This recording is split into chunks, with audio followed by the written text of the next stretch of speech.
Bueno, buenos días a todos. Me llamo Enrique Domínguez, soy médico anestesiólogo de la Unidad del Dolor. Y bueno, esta charla surge un poco de pasillo. El doctor Cruzelo me la pidió un día, un poco para que no funcionemos como compartimentos estancos y sepamos un poco más unos de otros, entre especialidades. Y le llamó la curiosidad por ciertas técnicas que empezamos a hacer en el hospital y quería que las transmitiéramos a nivel de este tipo de sesiones.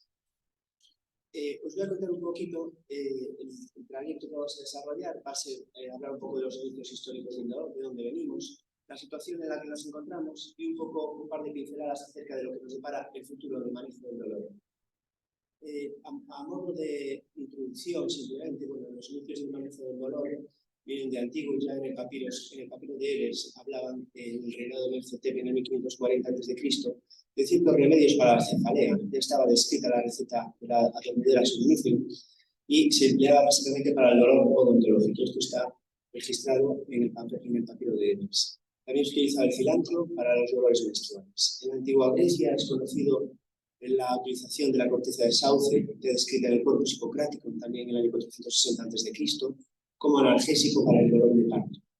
Y en esta misma Grecia surge una leyenda. Nuestro dios de la medicina, el dios Esculapio, allá por el año 500 a.C., se casó con Epíone, que era la diosa de calmar el dolor, y de esta unión pues salió una cosa bastante buena, que era la panacea.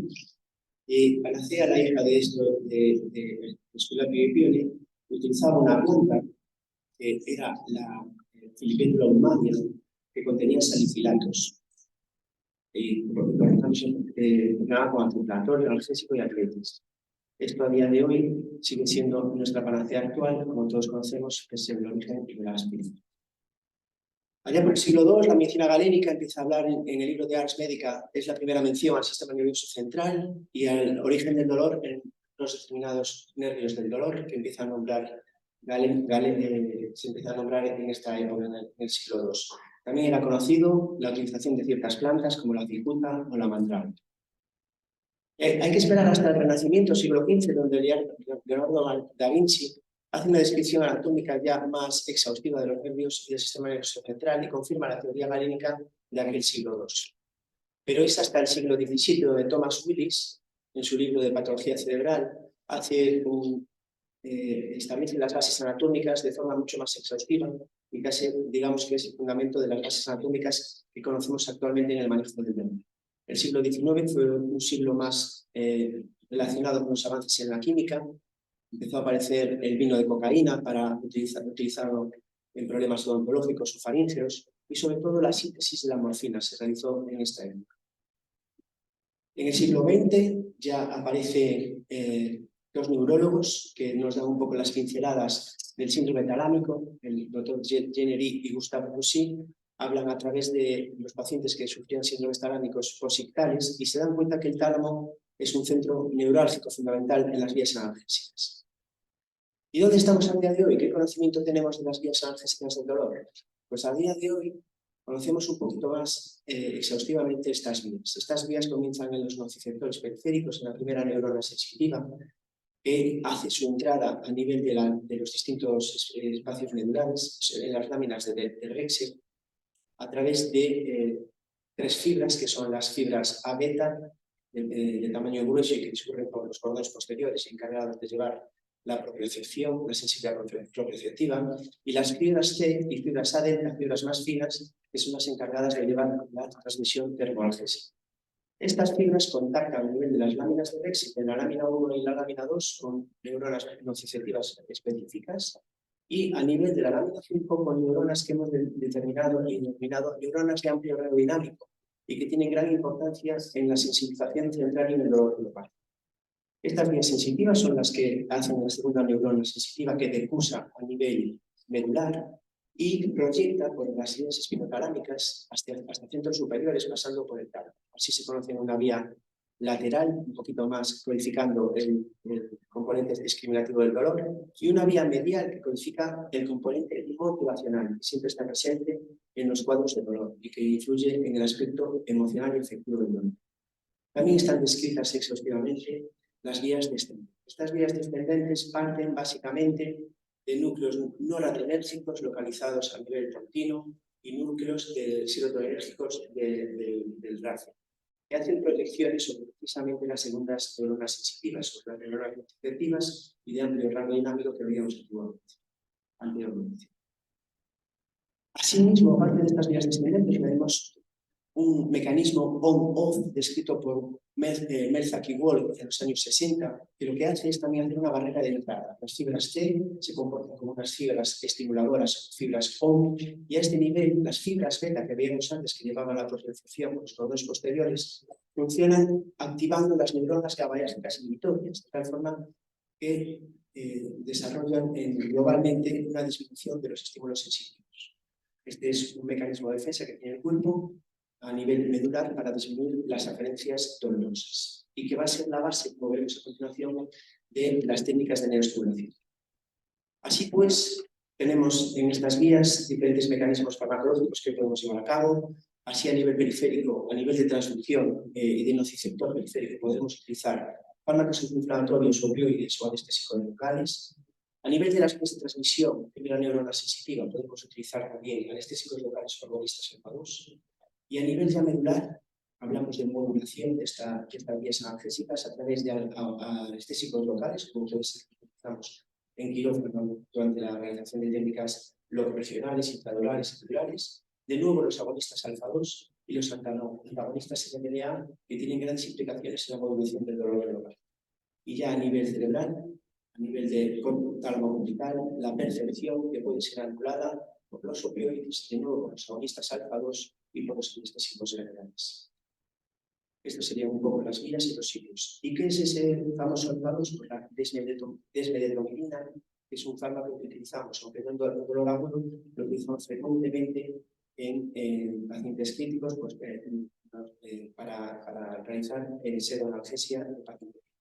Simplemente dos pinceladas del COX-2. Recordaros que el COX-2 es la enzima que participa en la metabolización del ácido araquidónico cuando hay un daño periférico. El ácido araquidónico se transforma en esta enzima en tromboxanos y prostaglandinas. Es precisamente la COX-2, cuando bloqueamos la prostaglandina, que es la generadora de todo el circuito de fiebre, dolor e inflamación que se produce ante un insulto periférico. Sin tocar la enzima COX-1, que estaría implicado en otras funciones básicas a nivel gástrico y renal y que por lo tanto no desarrollan los efectos secundarios a este nivel. En cuanto al tapentadol, es un fármaco que tiene un triple mecanismo de acción. Tiene un primer fármaco, un primer mecanismo sobre receptores MUM, disminuyendo las vías excitatorias a nivel medular.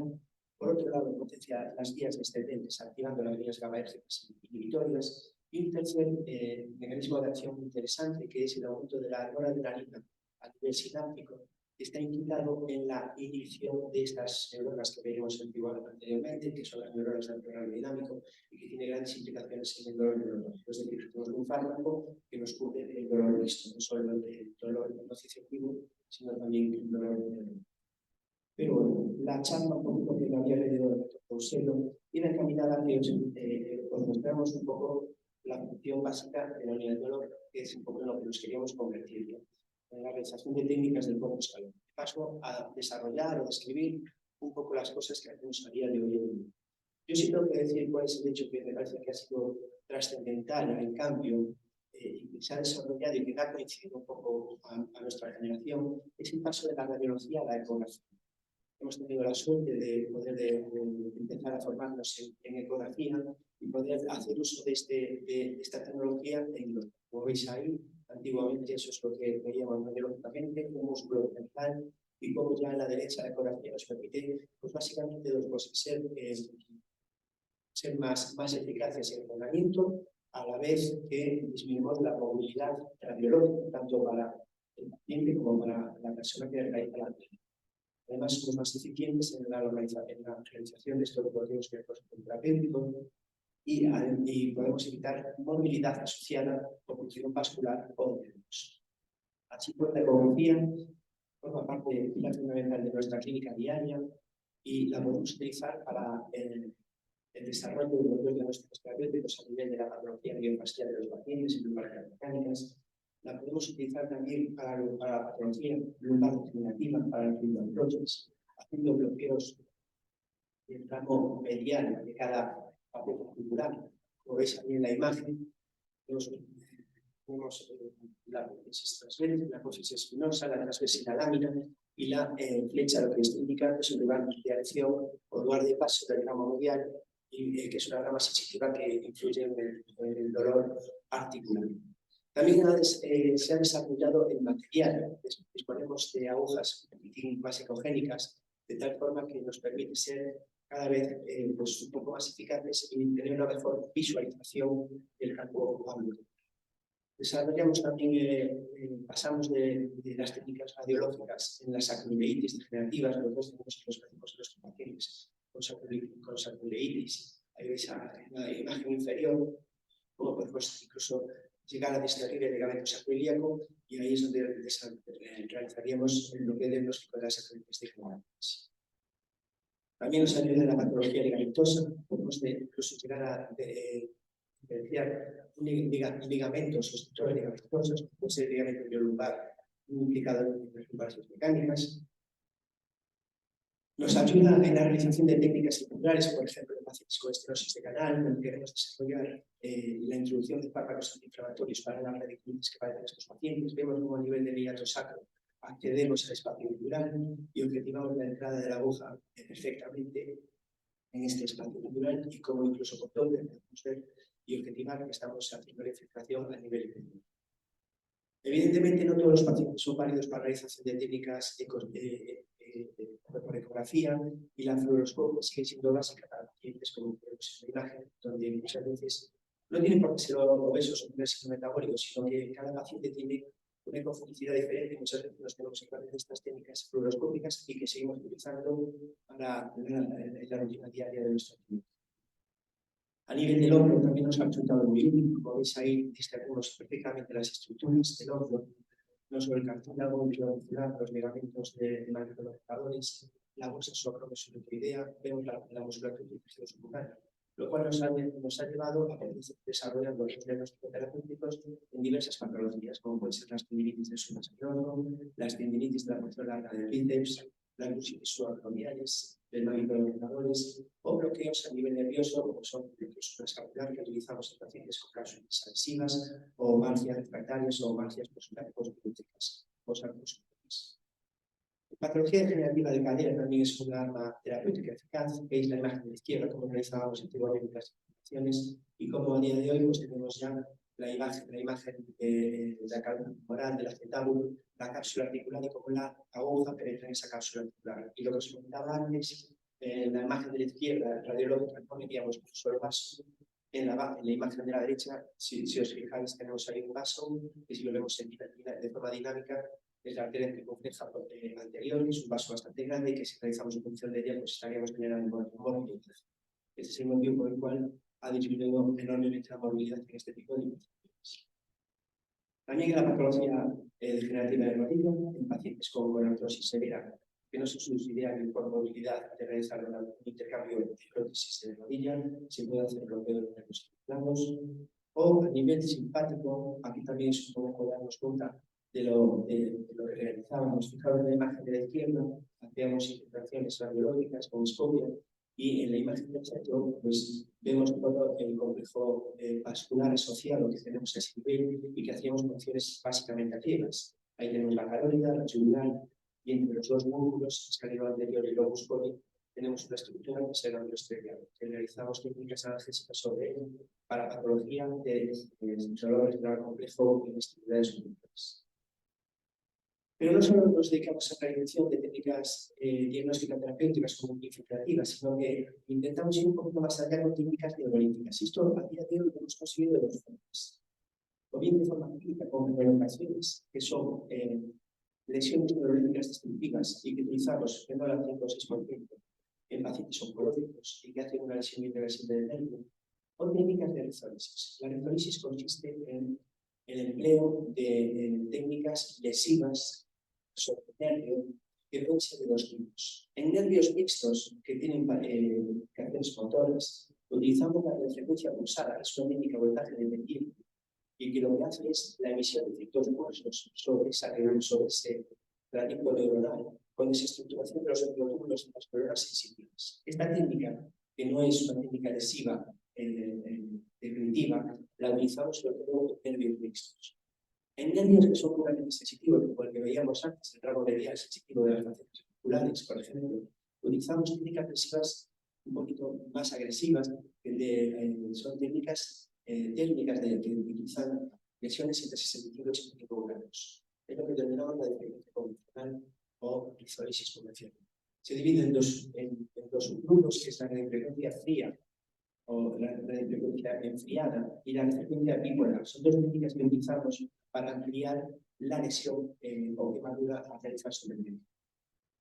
Este sería un poco de los dispositivos que utilizamos. Veis en la imagen superior cómo sería la frecuencia pulsada. El punto dispositivo en el que estamos trabajando a 41 de 40-40 grados. Cuando si os fijáis en el de abajo, estaríamos trabajando a 65 voltios. Es la diferencia entre la frecuencia y la pulsada.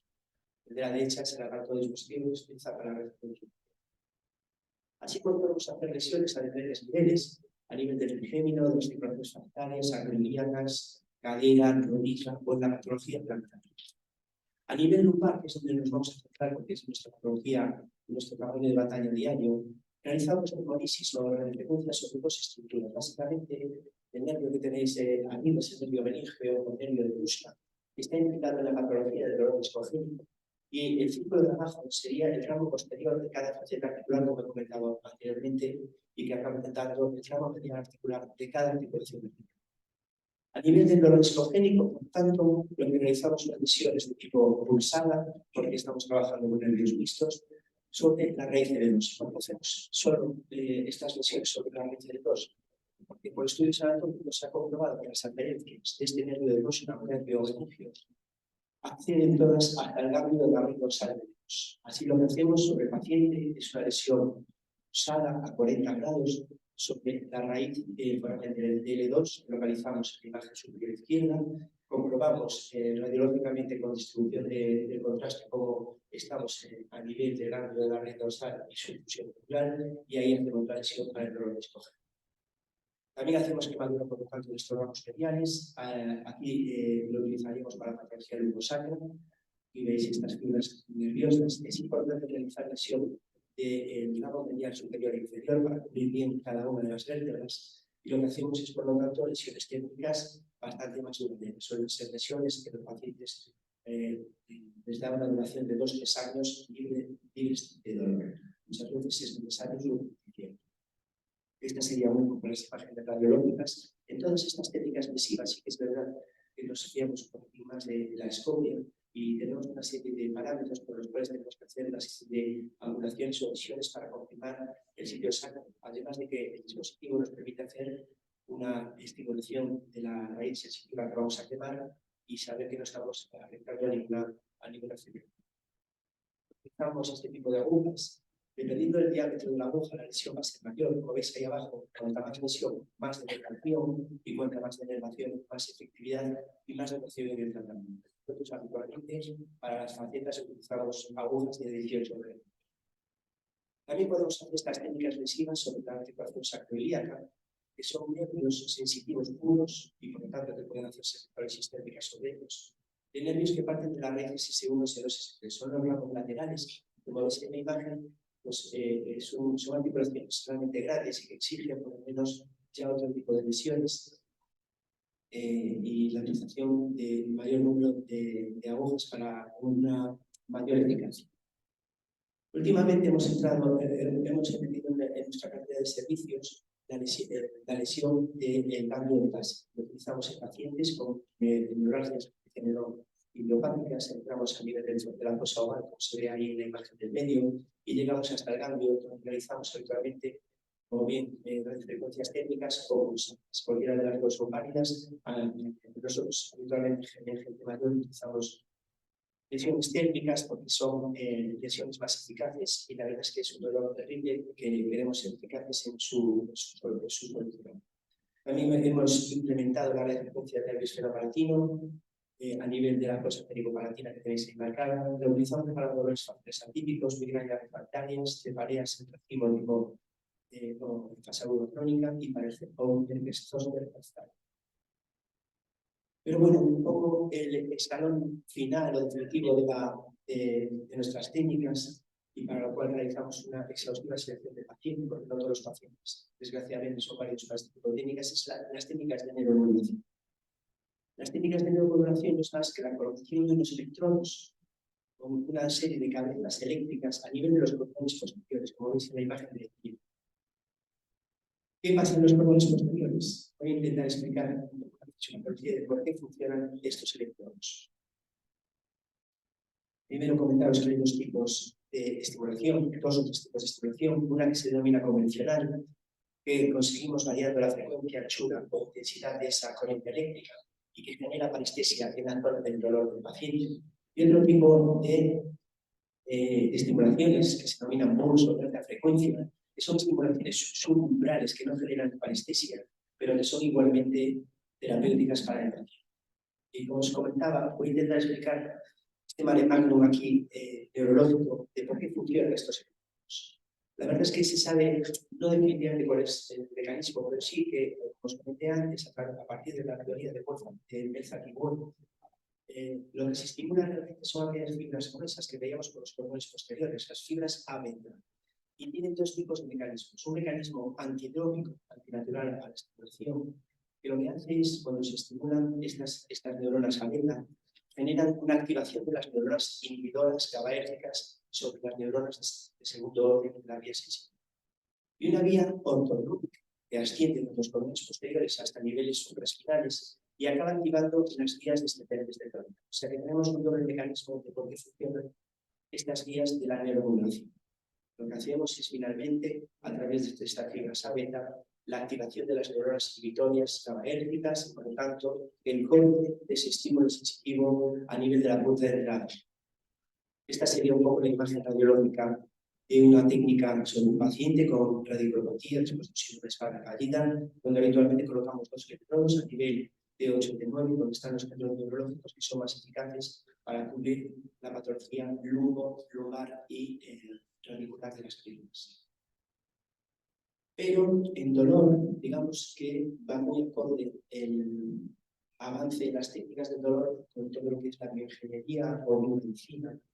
Y últimamente nos han permitido, digamos, empezar a emplear estimulación no solo de los cordones posteriores, sino que ha surgido la posibilidad de realizar estimulación del propio ganglio de la red dorsal a diferentes niveles. Es lo que denominamos la estimulación del ganglio de la red dorsal. Esta sería la imagen de ese electrodo, a diferencia del anterior que veíamos a nivel de los cordones posteriores. Este está localizado en cada uno de los ganglios de la red dorsal a diferentes niveles. ¿Y por qué nos ha gustado este tipo de estimulación para ciertos pacientes? Porque actuamos directamente sobre lo que denominamos el marcapasos del problema. El ganglio de la red dorsal funciona como un sitio target perfecto para hacer estimulación y evitar las aferencias sensitivas que llegan de las lesiones periféricas. En un paciente con lesiones nerviosas mantenidas en el tiempo, estamos hablando siempre del dolor ortodómico, los pacientes desarrollan una hiperestimularidad de las vías aferentes sensitivas, sobre todo esta primera neurona sensitiva y estimulación de las neuronas de amplio rango dinámico, esas que veíamos en segundo lugar y que ascendían hacia los superiores. Que esa vía sensitiva esté realmente hiperexcitada con unas aferencias fuera de lo normal. Es lo que conocemos como sensibilización central que ocurre en ciertos pacientes, sobre todo con lesiones nerviosas periféricas mantenidas en el tiempo, y que genera una clínica de alodinia e hiperalgesia, que a través de estas técnicas de estimulación de ganglio nos permite focalizar muy bien la actuación a nivel tendónico. Como veis en la imagen de la izquierda, un paciente con un dolor limitado a la zona del pie, por ejemplo, antiguamente utilizábamos la estimulación de cordones posteriores y nos obligaba a hacer una estimulación concreta de la piel. A día de hoy, al hacerla más específica sobre cada uno de los ganglios, podemos limitar y ser más eficaces en el control de estos dolores. Lo podemos hacer a nivel cervical para miembros superiores, lo podemos hacer a nivel torácico para dolores torácicos, por ejemplo, dolores post-mastectomía, a nivel lumbar para miembros inferiores e incluso dorsal. Y las implicaciones de esta técnica serían, por lo tanto, los pacientes con dolor CD focal, neuropático localizado. Básicamente, pacientes con distrofia, dolores postquirúrgicos, dolores post-infección, dolores de rodillas posartroscópicas, dolores tras accesos vasculares en hemodinámica, por ejemplo, que vemos frecuentemente. Y esto que os muestro ahora es un poco la experiencia que tenemos en nuestro servicio con este tipo de por ejemplo, vemos una distrofia del pie, el antes y después de la colocación de este tipo de dispositivos a nivel de cambio de 5. Este sería un paciente con una afección traumática de los dedos de la mano, una mano funcional, que después de colocar un explorador a nivel de T8 pasa a ser una mano totalmente útil. Dolores post-artroscopia, pacientes posoperados de cirugía artroscópica con rescates de rodilla que sufren dolores posquirúrgicos a nivel de L4.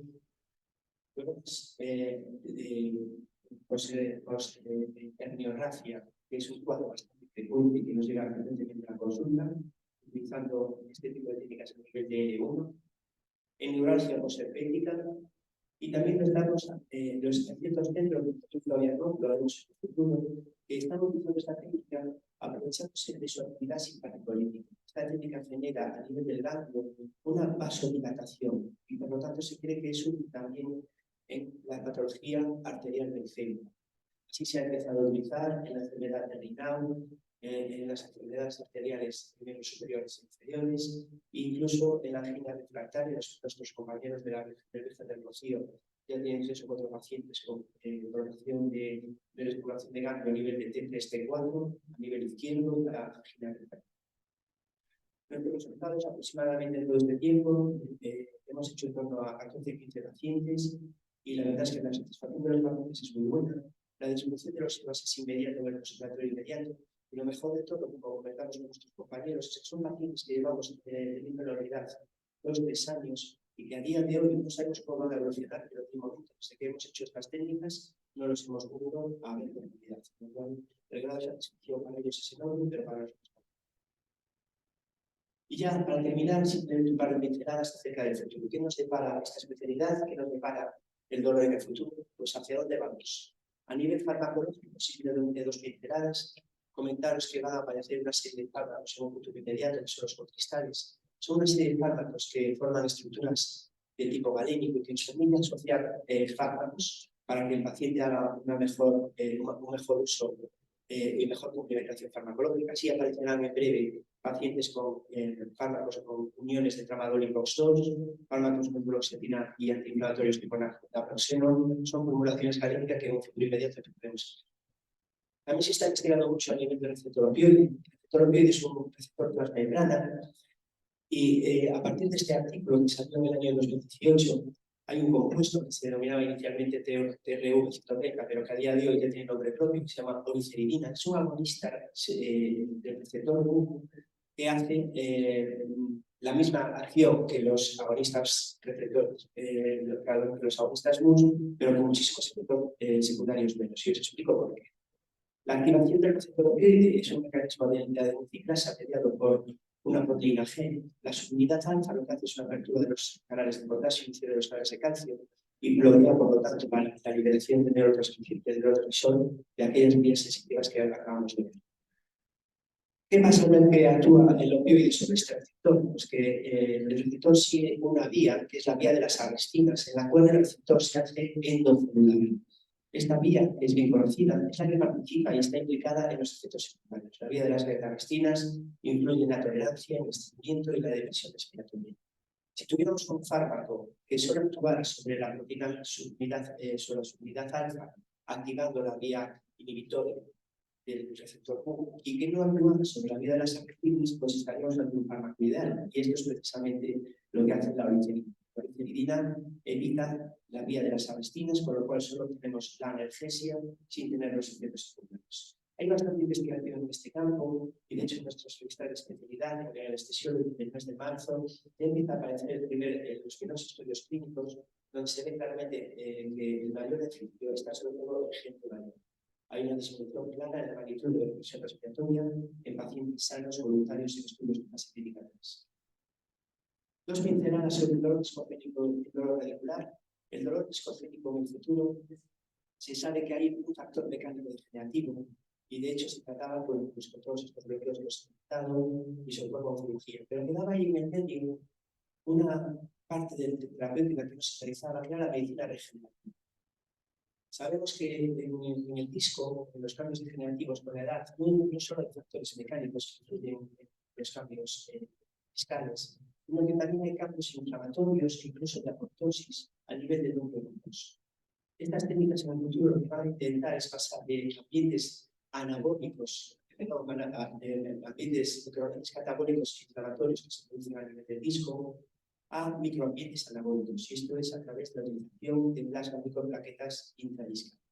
También en un futuro cercano esperemos que se produzca la medicina regenerativa propiamente dicha y pasemos de una degeneración discal a una regeneración tisular a través de las células madre.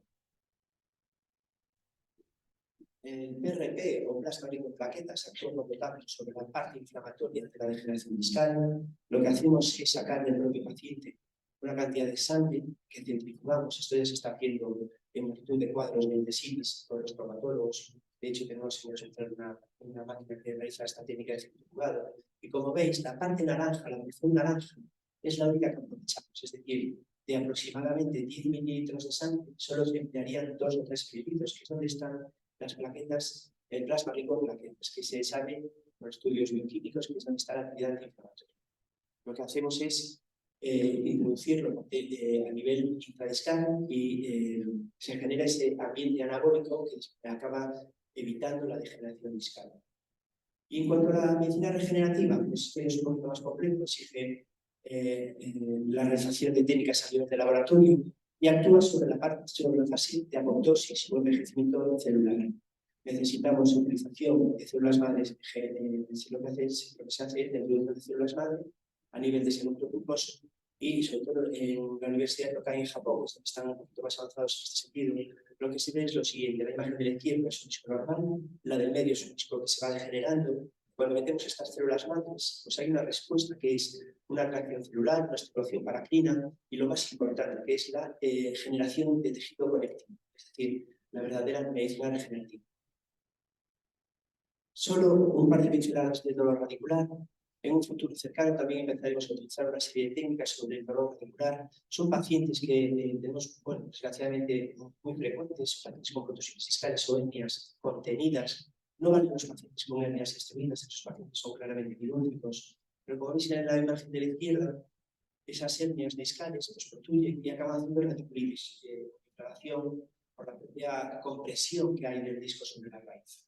Lo que utilizamos, lo vamos a empezar a utilizar, es de nuevo, paralelos al avance de la tecnología en biomedicina, vamos a empezar a utilizar un dispositivo que utiliza una resección mediada por frecuencias y lo que hace es la ruptura de puentes de hidrógeno a nivel de moléculas. Como veis, no son técnicas que alcancen grandes temperaturas. Antiguamente ya se utilizaba el láser intradiscal para este tipo de dolores, pero se ha visto que las técnicas térmicas con temperaturas menores de 45 o 26 grados no generan fibrosis y son más eficaces a largo plazo. Como veis en la imagen de la izquierda, paciente con hernia contenida, en su resonancia inicial se realiza este tipo de técnicas, paciente de la derecha a los 3 meses, el mismo paciente, se evita la radiculitis generada por este tipo de compresión discal. ¿Qué es lo que ocurre? Pues básicamente lo realizamos, está realizado aquí en nuestro hospital, con ayuda del doctor Isausti, que es un compañero que estaba formando en su momento en este tipo de técnicas. Entramos con una visión túnel a nivel del lugar donde está la pulsión, llegamos al nivel de la zona intervertebral, la zona discal, y a ese nivel es donde realizamos la lesión de alta frecuencia que veíamos anteriormente y donde se produce la ruptura de esos puentes de hidrógeno del núcleo pulposo. Posteriormente a esto, aprovechando que tenemos una guía metida a nivel discal, muchas veces utilizamos un trócano a través del cual hacemos un rasping o raspillado, como veis ahí con esas tijeritas. Y lo único que quiere es aumentar la cavitación del núcleo pulposo y por lo tanto generar una retracción de fuerzas para evitar precisamente esa protrusión o radiculitis sobre la raíz afectada. Aquí vemos la imagen del rasping que se realizó en quirófano y cómo quitamos esos pequeños fragmentos, lo que parecen microscópicos o pequeñas fracciones de disco, son muy eficaces a la hora de conseguir esa descompresión discal. Y empieza a aparecer cierta evidencia en este tipo de técnicas, con lo cual yo creo que en breve empezará a formar parte de nuestra rutina diaria y siempre en pacientes bien seleccionados. Bueno, esto lo voy a saltar porque no sé cómo vamos a tiempo. ¿Me podéis decir más o menos cuánto? Son 53. Bueno, quería dejar un poquito de tiempo para preguntas. Esto simplemente comentaros que hay otra serie de dispositivos a nivel facetario. En un futuro utilizaremos agujas un poquitín más lesivas. A nivel del sacro, intentaremos utilizar este tipo de dispositivos que no son tan agresivos como las imágenes que veis anteriormente con 7 o 8 agujas. Son dispositivos que son igual de eficaces, pero menos agresivos y menos dañinos para el paciente. Y aún así, pues hay pacientes que a pesar de todas estas técnicas, evidentemente necesitan recurrir. La cirugía que está realizando a día de hoy es cirugía de microdistectomía y nuestros compañeros, tanto neurocirujanos como traumatólogos, sobre todo los neurocirujanos, ya empiezan a utilizar abordajes laterales un poquitín menos agresivos que veréis alguna vez reflejado como X-Fit o TELI. Son abordajes laterales que intentan llegar a esa zona de disco y hacer la exéresis de esa hernia extendida. Pero desgraciadamente las cirugías no están exentas de riesgo. La mayoría, entre un 10 y un 15% de los pacientes nos acaban llegando de nuevo a nuestras consultas por fibrosis post-quirúrgica, el denominado dolor post-quirúrgico o síndrome de dolor persistente. ¿Qué podemos hacer por estos pacientes? Con estos pacientes lo que se hacen son técnicas de epiduralisis. La fibrosis que se genera se intenta romper con realización de ruptura de estas adherencias fibróticas sobre las raíces. Utilizamos un acceso por vía caudal a través del sacro, porque muchos de estos pacientes están instrumentados, no es imposible acceder por vía lateral. Así pues, accedemos con estos dispositivos por vía caudal y accedemos hasta las zonas radiculares afectadas por la fibrosis post-quirúrgica. Utilizamos este tipo de dispositivos, como veis tiene una punta activa que podemos hacer radiofrecuencia. Evidentemente, la radiofrecuencia que os he comentado antes tendría que ser una radiofrecuencia pulsada porque son nervios mixtos. Y también podemos utilizar un cuerpo de inyección para hacer administración de fármacos. ¿Y qué utilizamos habitualmente? Pues utilizamos una radiofrecuencia pulsada sobre estas raíces afectadas a nivel pluriradicular, habitualmente de 4 a 5 segundos. Y utilizamos hialuronidasa para romper estas fibrosis y dexametasona, que es un corticoide no particulado, junto con anestesios. Esto genera un alivio bastante importante a este tipo de pacientes y sobre todo son pacientes que no deben operarse, porque son pacientes que la reintervención les genera más fibrosis. En un futuro, bueno, aquí tenéis la lesión, es una radiografía pulsada, no más allá de 22 grados, y en un futuro pues van a salir este tipo de dispositivos, que la verdad que cuando estamos realizando la técnica nos resultaría bastante agradecido, pues que nos permite dirigir un poquito la punta hacia la zona del dolor y muchas veces no es fácil llegar a esas zonas de dolor a nivel epidural medular. Estos dispositivos que vendrán en el futuro nos van a hacer esa tarea un poquito más fácil. Incluso se están generando algunos dispositivos que funcionan como una sola poli, en su punta se hinchan, de tal forma que podemos hacer con estenosis foraminares, aumento de la zona de la salida de la raíz sin someterlo a cirugía para pacientes sobre todo con estenosis foraminares localizadas. Nosotros tenemos aquí a la doctora K, que presentó en el último Congreso Nacional de la Especialidad un estudio de este tipo de técnicas a nivel epidural y bueno, los resultados simplemente en este tipo de pacientes suponen de forma global una disminución en los EVAs del 56%, los pacientes que están en baja laural un 55% que cambiaron de estado tras la intervención, un 77% quedó bastante satisfecho con este tipo de técnicas y son técnicas que nos ayudan a desenvolver la medicación oral de forma concomitante. Y nada más, ya para terminar, simplemente vosotros que una pincelada de lo que será el futuro de la ecografía, que a día de hoy vemos en 2D, pero que como veis en la imagen de la derecha, el software de la ecografía del futuro nos permitirá realizarlo en 3D y tener una visión un poquito más eficaz de dónde colocamos el anestésico local, los instrumentos que utilizamos para este tipo de técnicas. El futuro parece apasionante, la verdad es que somos muy afortunados de estar en esta especialidad y yo creo que lo que nos espera va a ser muy emocionante. Y simplemente recordaros que si algún día tenéis un día malo, vuestra vértebra C6 siempre está con él. Esto son invocaciones de la humanidad.